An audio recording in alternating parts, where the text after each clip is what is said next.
हमारे व्यस्त जीवन में ईश्वर की आवाज़, हमारे जीवन में चेतना जो हमें जगाता है सबसे ज़रूरी है।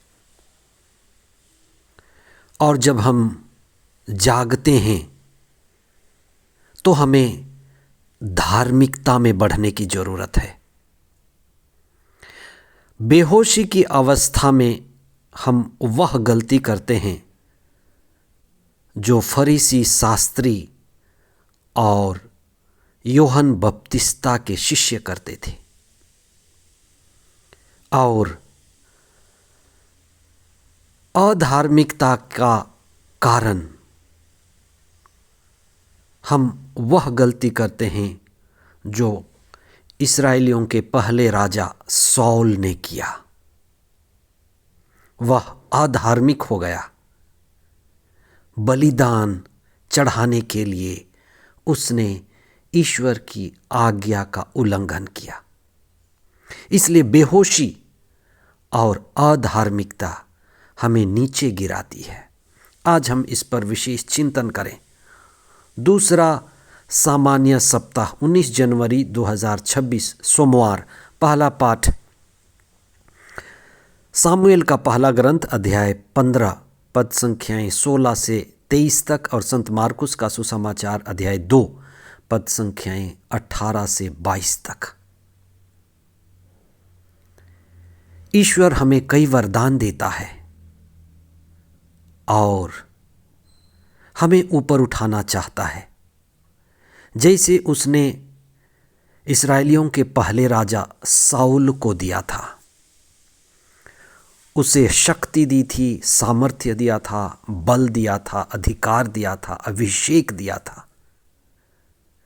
लेकिन कुछ समय के बाद वह भूल गया कि यह अभिषेक, यह अधिकार, ये कृपा ईश्वर से आती है। ईश्वर ने उसे साफ मना किया था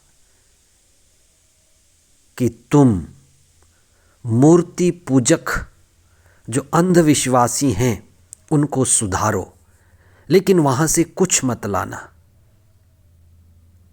ईश्वर ने उसे साफ मना किया था। लेकिन राजा साउल ने वही किया जो ईश्वर की दृष्टि में बुरा था। इसलिए ईश्वर ने उसे राजपद से नीचे गिरा दिया।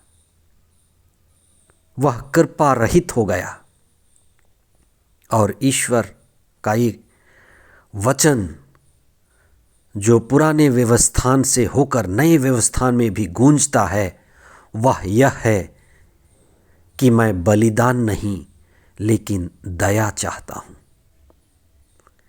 ईश्वर बलिदान से अधिक आज्ञा पालन, धार्मिकता चाहता है। और जब हम धार्मिक होते हैं तो वास्तव में हम जागे हुए होते हैं, चेतनशील होते हैं। जब हम चेतनशील होते हैं तो सही सवाल पूछते हैं, सवाल उठाते हैं जो जरूरी है। क्योंकि जब हम सही सवाल उठाते हैं, पूछते हैं, तो हमारे बंधन का पता चलता है। जब बंधन का, पाप का, बुराई का पता चले तो उसे काटा जा सकता है। ईसा के समय फरीसी, शास्त्री और यूहन्ना के शिष्य भी जो उपवासी थे पर बेहोशी में उपवास करते थे, और वे आकर के ईसा और उनके शिष्यों से पूछते हैं कि आप उपवास क्यों नहीं करते, आपके शिष्य उपवास क्यों नहीं करते। ईसा का इस दुनिया में आना राजकुमार का आना है, दुल्हे का आना है। और जो प्रतीक हमारे पास रखा गया है कि ईसा दुल्हे हैं, ईसायास नबी के अध्याय 61 और 62 में हमें यह पढ़ने को मिलता है कि जब राजकुमार आएगा तो एक विवाह का सा माहौल होगा और खाने पीने उत्साह का माहौल होगा। वहीं पर नई अंगूरी की बात कही गई है और नई अंगूरी ईसा की शिक्षा है। नई अंगूरी नए जीवन की शुरुआत है, नई दृष्टिकोण है और वही ईश्वर का राज्य है। नयापन, नई क्रांति, प्रभावशाली और बदलाव लाने वाला। वही पुरानी अंगूरी है, पुरानी परंपरा, पुराना धर्म, पुराना ढांचा, पुराना रवैया। इसलिए ईसा और उनकी शिक्षा नयापन लाती है। धर्म पुरानी परंपराओं और ढांचे पे चलता है। ईसा धर्म नहीं लाए, ईसा ईश्वर का राज्य लाए कि ईश्वर की उपस्थिति में क्या बदलने वाला है। ईसा अभिषेक लेकर के आए। जो अदन वाटिका में आदम ने खो दिया था, ईसा फिर से अभिषेक लेकर के आए। इसलिए उपवास का असली अर्थ है ईश्वर की संगति में होना, ईश्वर के साथ होना। ईसा के साथ रहकर उनके शिष्य ईश्वर के साथ हैं, एक नई शिक्षा सुन रहे हैं, एक नएपन की क्रांति के लिए तैयार हो रहे हैं। इसलिए नई अंगूरी नई मशकों में ईसा एक समुदाय तैयार किए, एक छोटा समूह तैयार किए जो नई मशकों की तरह, नई मटकों की तरह हैं, जो ईसा की शिक्षा को धारण कर पाएंगे। और ईसा की शिक्षा पुरानी शिक्षा से अलग है।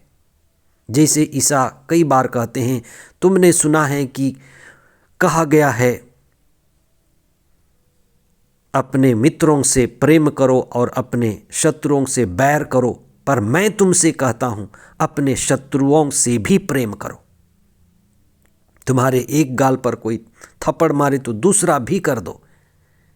ये नई शिक्षा है, ईश्वर के राज्य की शिक्षा है, नयापन है, नई शुरुआत है, जो पुरानी परंपरा, पुराने रवैये, पुराने ढांचा से मिलती नहीं है।